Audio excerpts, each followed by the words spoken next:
Mana tradingda ham o'qiding, hech qanaqa bilim olmading, hamma yo'g'ingni yutqizding. Balki endi sen ham kurs ochib bolalar aldab soqa qilarsan, ustoz bo'lib. Kurs ham ochaman.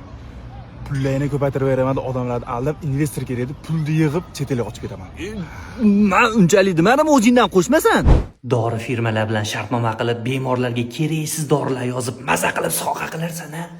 Bemorlarning boshi og'rib kelsa ham $1000 dan pulni ishlab burun operatsiya qilaman. Nimaga sizlar o'zlaringdan qo'shaverasizlar?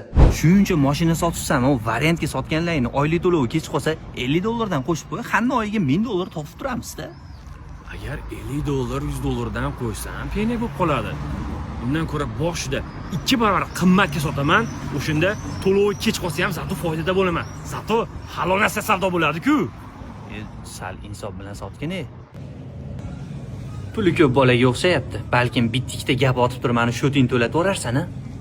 Telefon nomerini olaman, oilasini buzaman, o'zim yerga tegib olaman, qardi. Yerga tegib olish shart emas lekin. Akalar uzr, shayton yo'ldan urdi.